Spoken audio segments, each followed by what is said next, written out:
da semana e muitas vezes nós esquecemos do Senhor. O domingo, ele é um dia reservado pelo Senhor para a adoração, para o culto e para nos lembrar de que melhor do que dependermos de nós mesmos é dependermos do Senhor. Melhor do que a gente confiar na nossa própria força, na nossa própria capacidade, é nós confiarmos nele. Amém? Eu convido os irmãos a abrirem suas Bíblias na carta de Paulo aos Romanos, capítulo de número 5.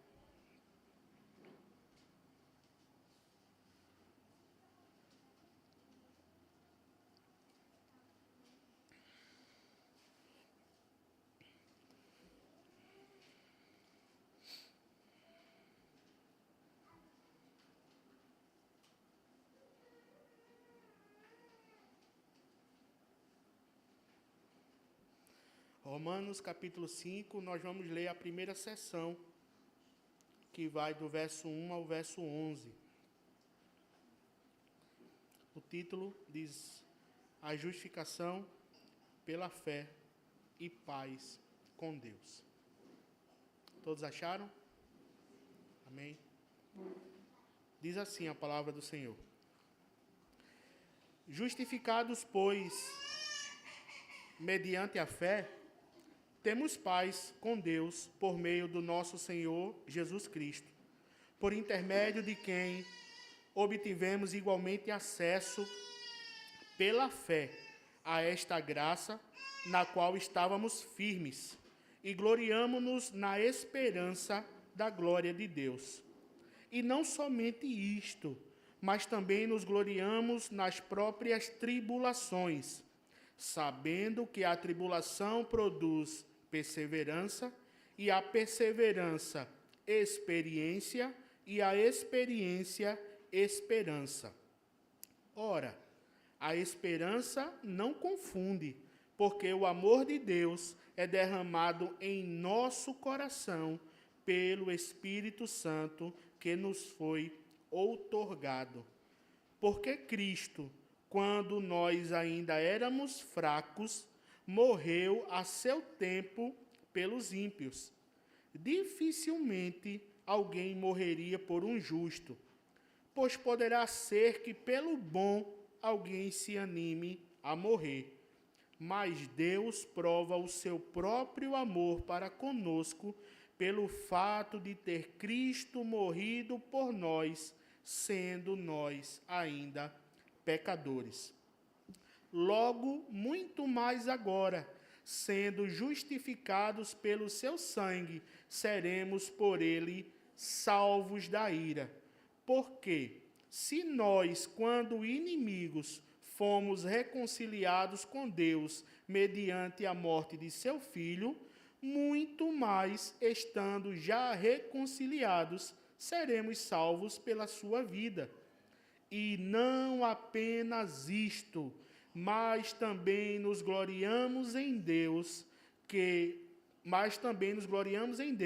por nosso Senhor Jesus Cristo, por intermédio de quem recebemos agora a reconciliação. Vamos orar. Senhor, nosso Deus e nosso Pai, louvamos o teu nome, Senhor, por tua bondade e por tua misericórdia. Obrigado porque o Senhor nos permite estar diante da tua presença, oferecendo culto de louvor e adoração. Pai, pedimos que o teu Espírito nos auxilie durante este momento de meditação na tua palavra, Senhor. Que o Senhor esteja no controle de absolutamente tudo. O Senhor se utilize das palavras que saírem da minha boca para trazer vida, Senhor, aos corações, para nos fazer confiar mais em Ti, para nos fazer entender estas preciosas palavras que nós acabamos de ler. Que o Teu nome seja glorificado, que os nossos pecados possam encontrar perdão e que o Senhor seja o centro das nossas vidas. No nome de Jesus, nós oramos e agradecemos. Amém. Meus irmãos, conta-se uma história que ao final de uma guerra, acho que muita gente aqui já assistiu filme de guerra. Eu acho que eu já usei até esse exemplo aqui, mas em outro contexto. Aquelas guerras de antigamente. Hoje as guerras são muito por drone, né? Por aeronaves. O pessoal solta uma bomba de milhões de quilômetros de distância e ela vai exatamente no alvo. Eu estou falando daquelas guerras de antigamente, onde você tinha 2 exércitos que estavam no campo de batalha. Eles ficavam guerreando entre si. E conta-se essa história de que, no meio dessa guerra, no meio de bombas, no meio de tiros, de explosões, no meio de gritos de dor de pessoas morrendo e de pessoas feridas, alguém levanta uma bandeira branca. Quem é do exército sabe o que significa uma bandeira branca. Quem está na luta, quem está no campo de batalha, sabe o significado de uma bandeira branca. Quando a bandeira foi erguida,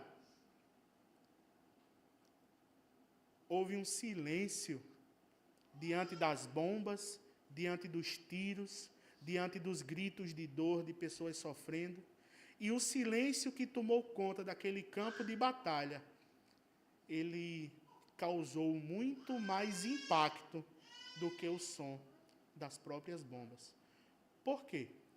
Porque a bandeira branca no campo de batalha, ela significa que a guerra acabou. A bandeira branca no campo de batalha significa que alguém está abrindo mão de lutar e deseja paz. E deseja o fim da guerra. Assim, meus irmãos, é a paz com Deus.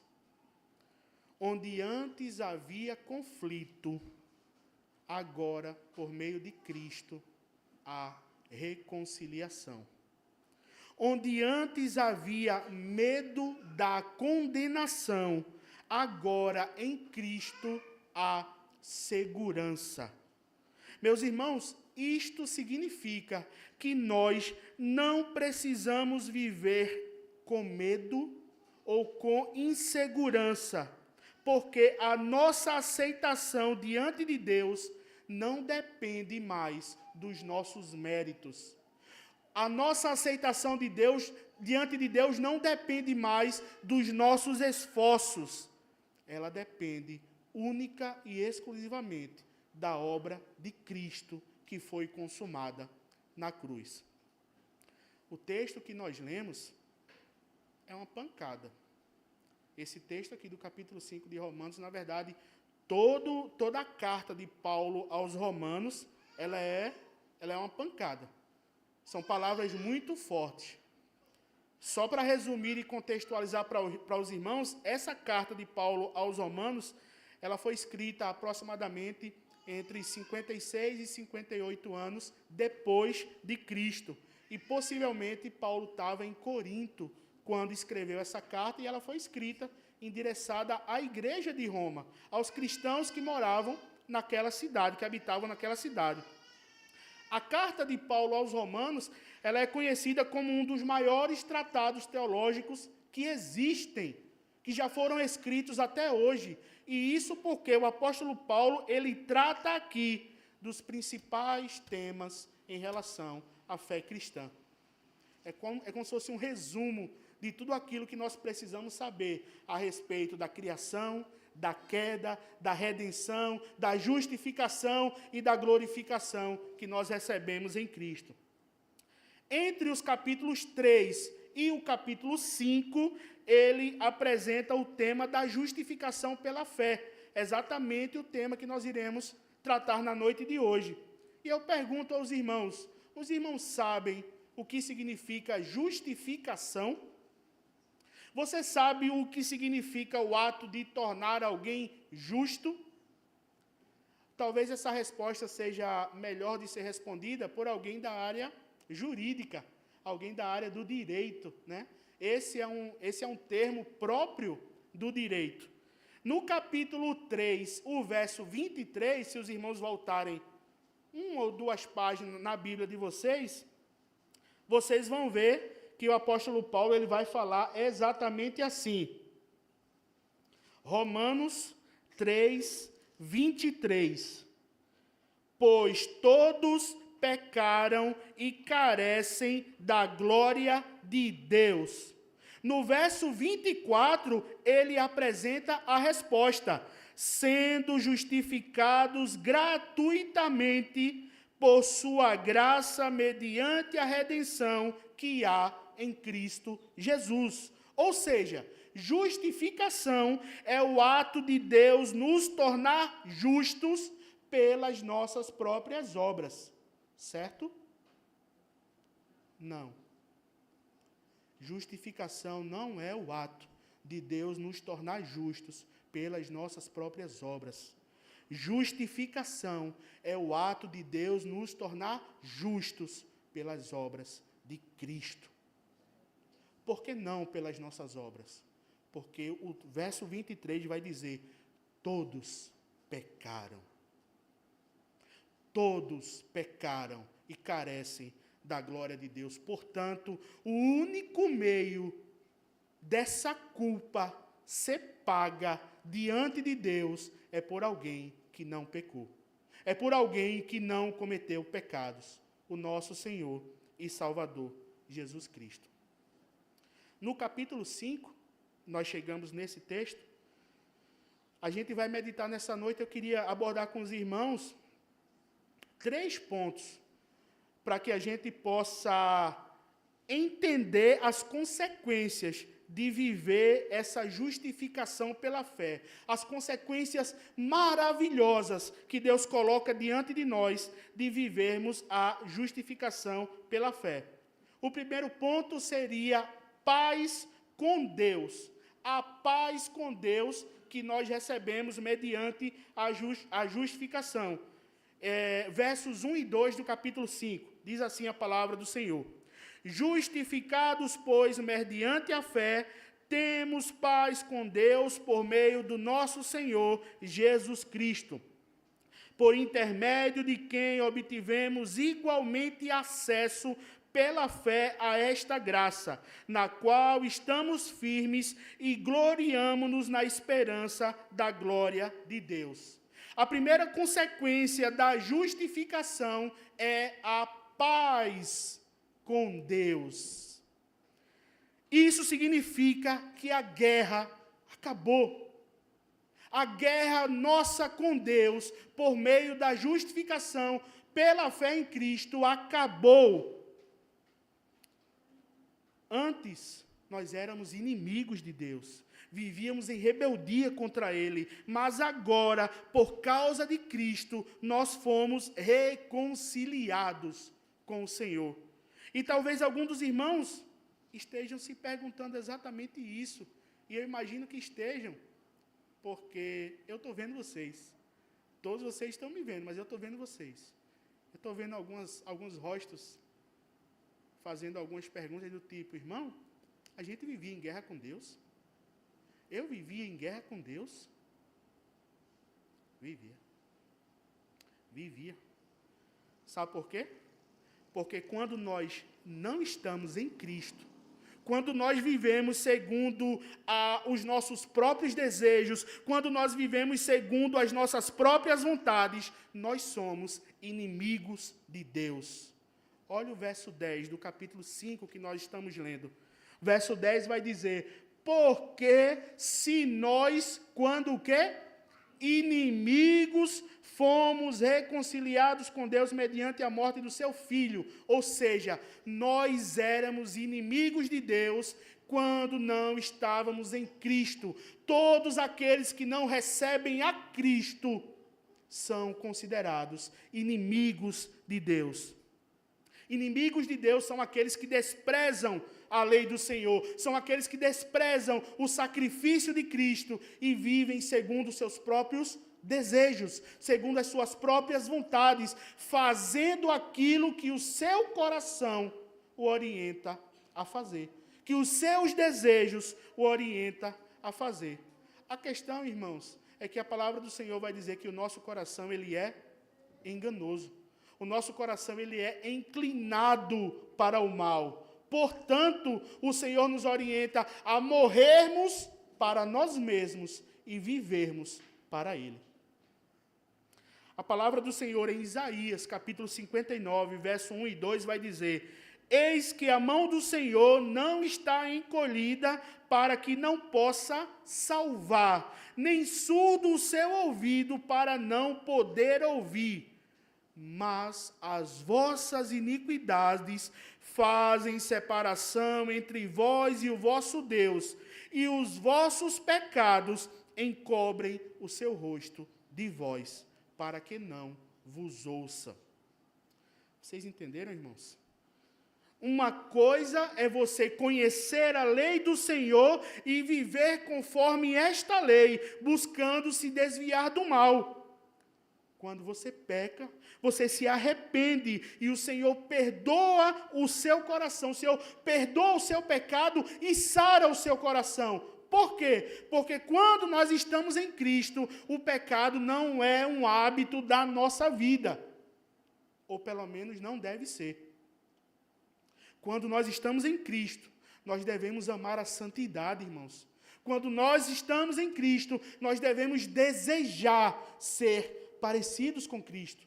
Portanto, você caminha a sua vida, você tem os percalços causados pelo pecado, mas isso te causa tristeza.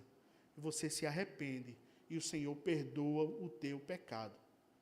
Agora, do outro lado, outra coisa totalmente diferente disso é você desprezar a lei de Deus. É você escantear aquilo que Cristo fez e viver segundo a sua própria vontade, e viver segundo os seus próprios desejos, sem consciência de pecado, sem consciência de arrependimento. Neste caso, o texto ao qual nós acabamos de ler, de Isaías, vai dizer que os nossos pecados encobrem o rosto do Senhor de nós e fazem separação do nosso Deus. Tem como. Deus é santo. Está de um lado. O pecado é sujo. Está de outro lado. Não dá para conciliar. Não dá para conciliar uma vida de pecados diante do Senhor. Você escolhe uma coisa, você escolhe outra. Quando o apóstolo Paulo, ele nos diz que a justificação produz paz com Deus, não se trata apenas de um sentimento de paz interior, como se fosse, eu estou tão bem hoje, sabe? Às vezes você acorda bem e acha que está em paz, assim. Não. Quando Paulo fala que a justificação produz paz com Deus, ele está falando de uma realidade objetiva. Ele está falando de algo concreto nas nossas vidas. Já não há condenação sobre nós, irmãos. A justificação que nós recebemos através de Cristo nos livra da condenação diante do Senhor. Já não há barreira entre o pecador e o seu Criador. Nós somos chamados de filhos e podemos nos aproximar de Deus por meio de Cristo, graças à justificação pela fé. Além disso, Paulo nos diz agora que nós temos acesso à graça, no verso 2. Como alguém que é recebido em um palácio real. O cristão, ele é introduzido na presença de Deus e lá ele permanece firme, sustentado pela graça. Meus irmãos, isso significa que nós não precisamos mais viver com medo ou com insegurança. Nossa aceitação diante de Deus não depende mais dos nossos méritos, mas da obra perfeita de Jesus. É Ele quem nos chama e é Ele quem nos sustenta até o final. Cristo está conosco durante todo esse processo. Hoje pela manhã eu fiz uma dinâmica com a classe de adolescentes. O tema da aula hoje foi a igreja discipuladora. E foi baseado no texto de Mateus 28, onde Jesus dá a ordem, a grande comissão: ide, portanto, e fazer discípulos. Eu peguei 2 adolescentes e coloquei para eles fazerem um percurso de um canto a outro. E fiquei no meio, fiquei atrás. E coloquei um outro adolescente maior para tentar alcançar os que estavam na frente. E eles foram. e o que estava atrás tentou alcançar e não conseguiu. E a reflexão que eu trouxe para os meninos na hora foi: vocês andaram para fazer a missão que Jesus ordenou, mas vocês não foram sozinhos. Jesus acompanhou na missão. O diabo até tenta parar. O diabo até tenta fazer a gente desistir, e ele vai permanecer colocando obstáculos. Mas o Senhor que nos confiou a missão, Ele estará conosco até o fim, irmãos. Portanto, se Cristo nos justificou, Ele nos dará as ferramentas necessárias para nós vencermos o pecado. Ele nos dará os meios necessários através da sua palavra para nós andarmos na presença dEle, para nós nos desviarmos do pecado e vivermos em santidade, e amarmos o Senhor, e vivermos para a glória do Senhor. O segundo ponto que eu queria trazer com os irmãos está nos versos 3 a 5, que seria a esperança em meio às tribulações. Como se tudo isso que nós falamos de ter paz com Deus e de ter acesso à graça por meio da justificação, como se isso já não fosse o bastante, o que não é. O Senhor ainda apresenta mais. Nos gloriamos nas tribulações, porque elas produzem perseverança, experiência e esperança. Vou repetir. Nos gloriamos nas tribulações, porque elas produzem perseverança, experiência e esperança. Perseverança. Persistir com esforço e dedicação ao longo do tempo. Ou seja, você se mantém firme, mesmo diante das dificuldades. Você vai até o fim. Perseverar, entendeu? Perseverar. Você vai adiante, mesmo que não seja fácil. Você se mantém firme no seu objetivo, mesmo que tenha obstáculos. Experiência. Conhecimento obtido através de tentativas repetidas. Quanto mais você faz, mais você aprende. E isso te gera experiência. Quanto mais você faz uma coisa, quanto mais você insiste no trabalho, mais apto você fica para aquela função, mais experiente você está naquele trabalho. Ou algum profissional de alguma área aqui que na primeira vez que foi desempenhar acertou 100%. Acredito que não. Né? Você tem alguém que trabalha com móveis. Eu olhei para o nosso irmão Moisés ali e lembrei. Alguém que trabalha com móveis. Será que na primeira tentativa ele faz o móvel perfeito, sem errar nenhuma medida? Obviamente que não, irmãos.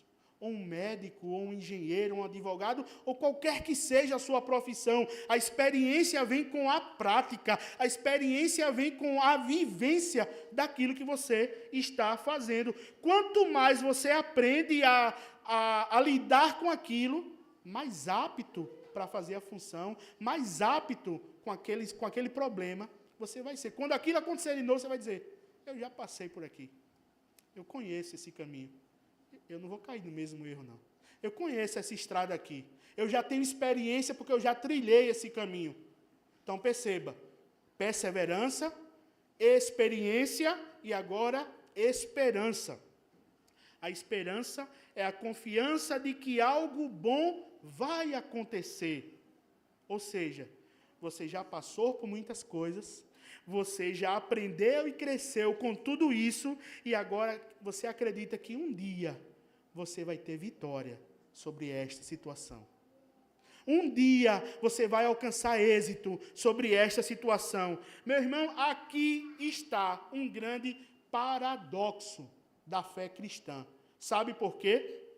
Porque o mundo lá fora, ele foge das tribulações. As pessoas do mundo estão muito interessadas em soluções rápidas, em atalhos, em caminhos mais fáceis, sabe? Ninguém quer passar por problemas. Quem é que quer passar por problemas? As pessoas do mundo não veem sentido nisso, por isso buscam caminhos mais fáceis, buscam atalhos, e muitas vezes esses atalhos estão associados ao pecado.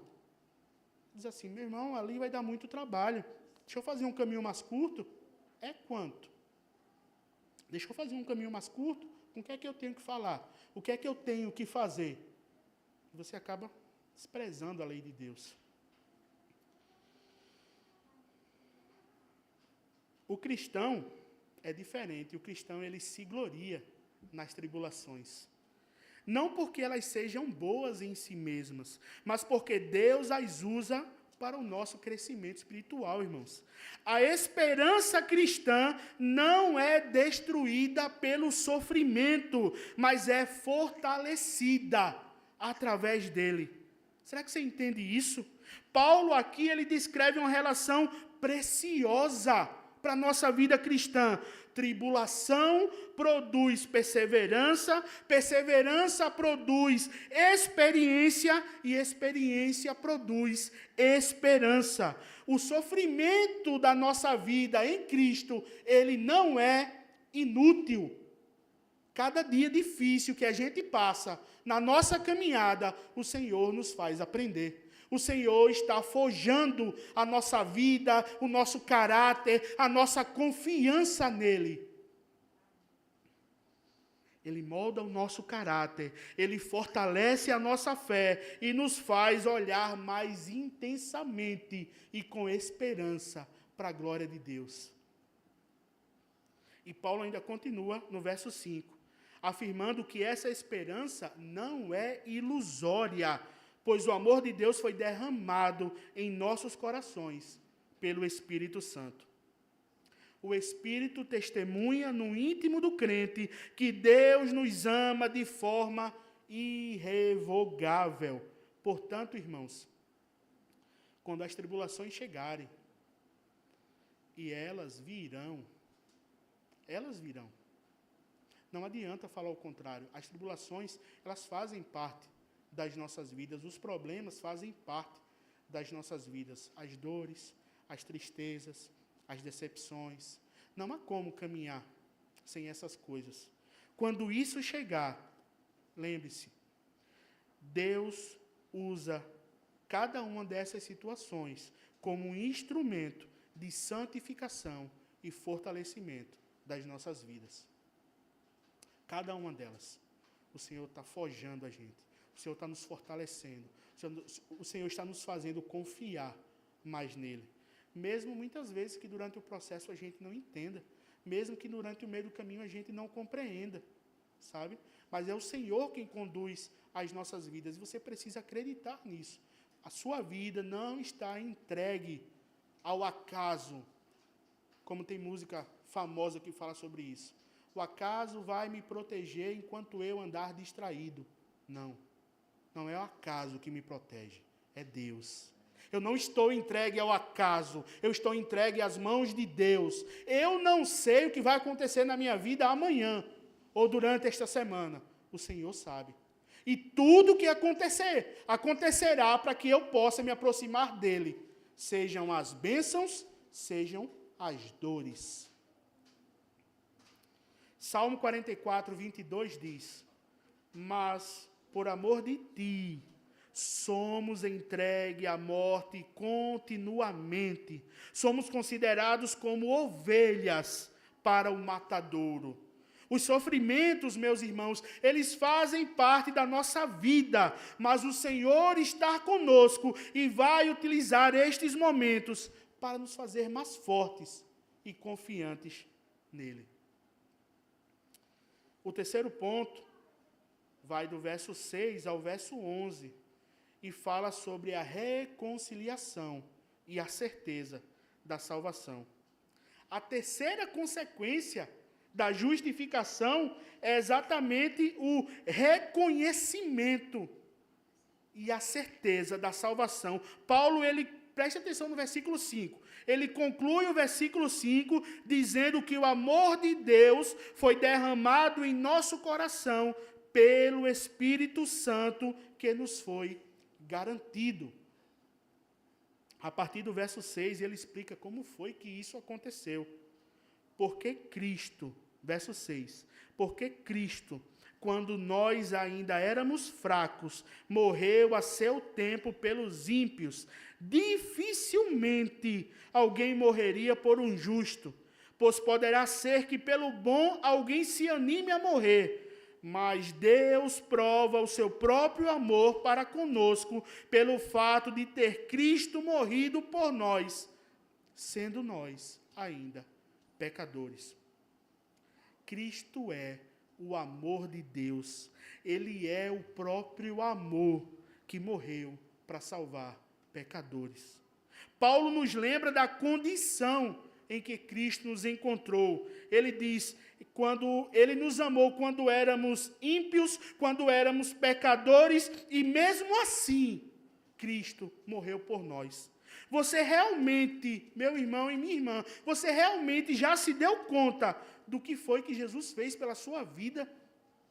Você consegue imaginar como seria a sua vida distante do Senhor? Ou melhor, como estaria a tua alma distante do Senhor? Pare para pensar um pouco sobre isso.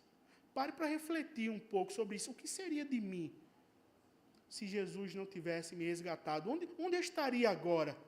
Em que situação estaria a minha alma se Jesus não tivesse me encontrado? Que amor é esse? Que amor é esse? Que tamanho de amor é esse? Se eu e você fôssemos bons ou justos, o texto vai dizer, talvez alguém tivesse coragem de morrer por nós. Talvez. Quem é que teria coragem de morrer por outra pessoa? A não ser sua esposa, seus filhos. Né? Então o texto diz, se fôssemos bons ou se fôssemos justos, talvez alguém se animasse a morrer por nós. Mas Cristo morreu por nós sem sermos bons e sem sermos justos.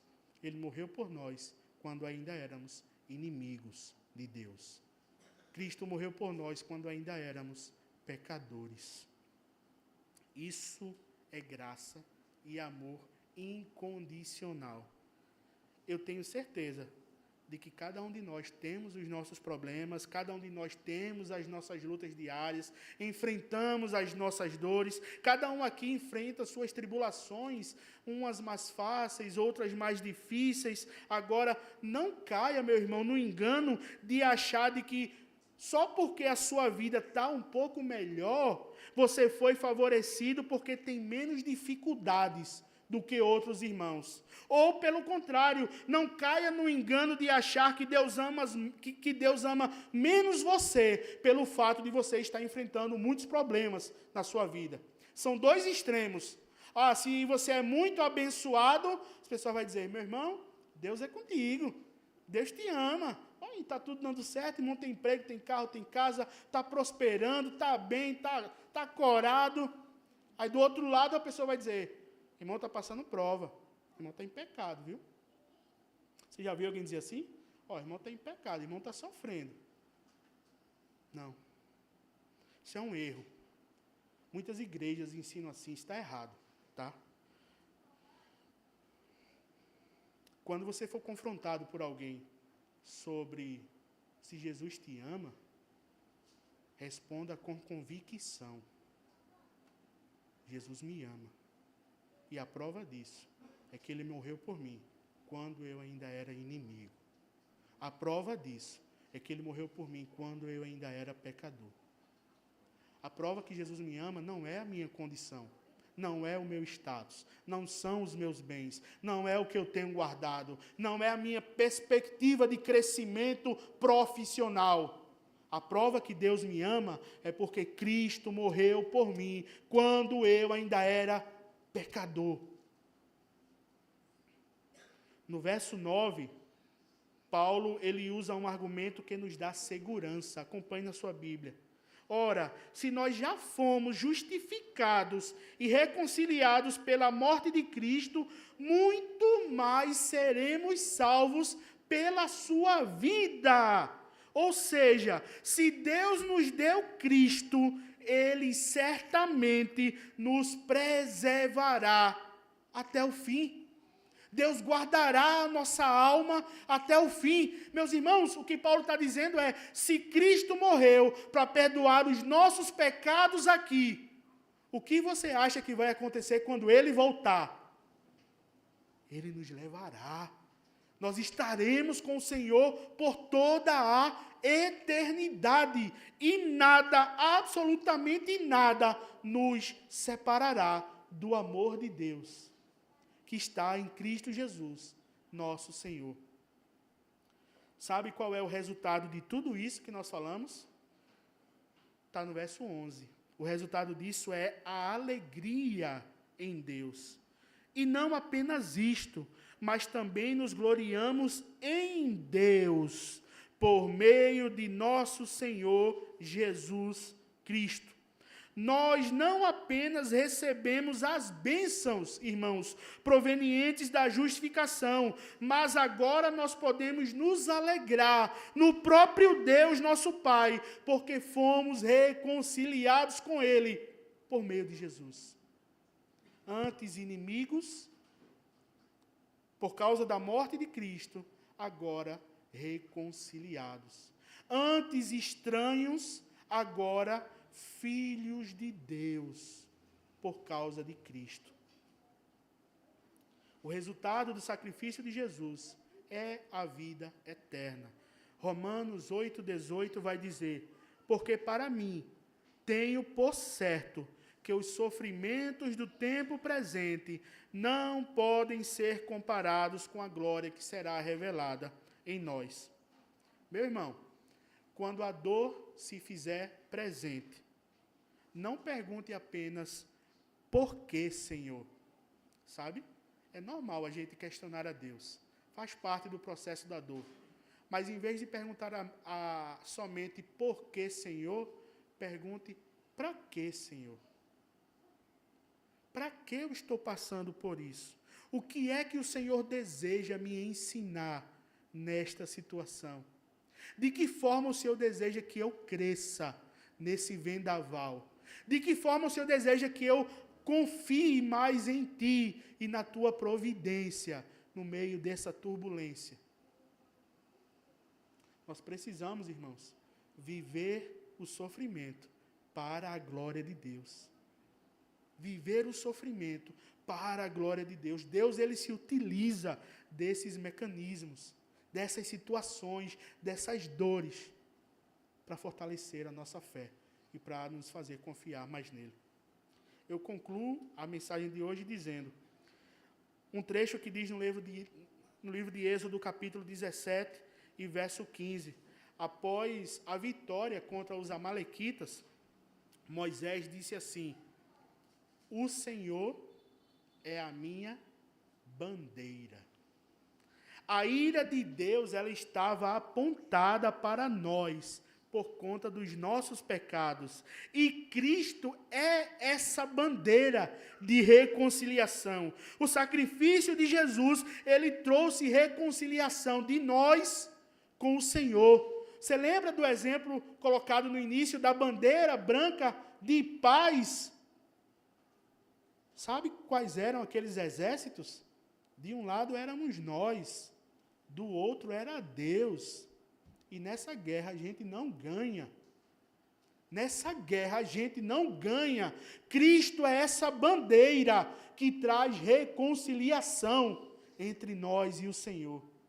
A culpa que seria dada para nós, foi dada para Ele, na cruz, morrendo inocente para perdoar os nossos pecados. Se você está em Cristo, não viva como se eu estivesse em guerra com você, não mais. Em Cristo a guerra já acabou. Sabe, aquela flor, tem uma flor chamada margarida. E quando a gente era mais jovem, a gente brincava, tem uma brincadeira que era assim, bem me quer, mal me quer. Acho que estou vendo os irmãos rindo aqui, muita gente já brincou disso. E quando é que a gente usava essa brincadeira? Para a gente saber se alguém gostava da gente, né? Se aquela paquera tinha futuro. Você dizia assim, eu vou ver se vai dar certo. Vou pegar uma flor aqui e fazer um bem me quer, mal me quer. Mas, eita, deu errado, e agora? Vou para outra. Não, vou pegar outra flor. Tem gente que brinca dessa brincadeira em relação à salvação. Sabe como? Estou salvo, não estou salvo. Estou salvo, não estou salvo. No primeiro todo mundo riu, agora ninguém riu, né? Isso é sério, irmãos. Isso é sério. Sabe por quê? Porque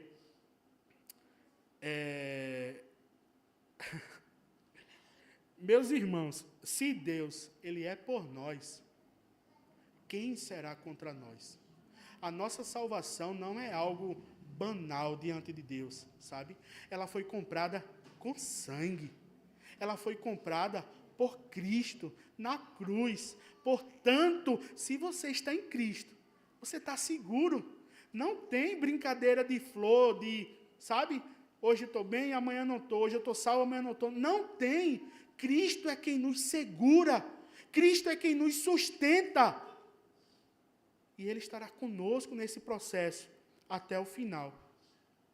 Agora, se você não está em Cristo, se você ainda não se rendeu ao Senhor, eu sinto muito, meu irmão.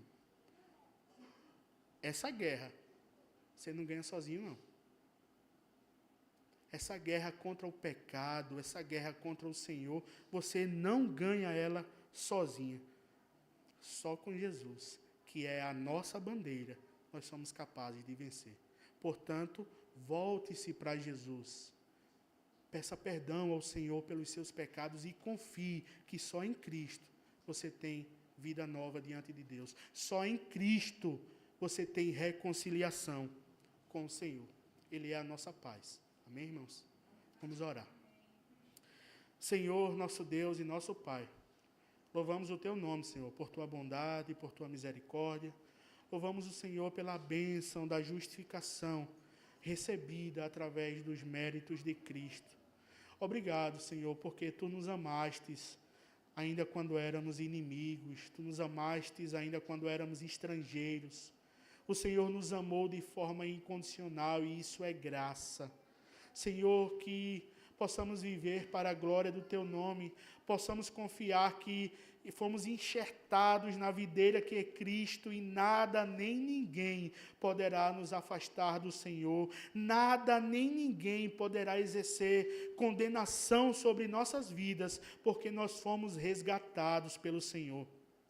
Nos ajude a confiar nas Tuas promessas, nos ajude a passar pelos momentos difíceis das nossas vidas, confiando que o Senhor estará fortalecendo a nossa fé, confiando que o Senhor estará nos sustentando e trazendo amadurecimento para a nossa vida, Senhor.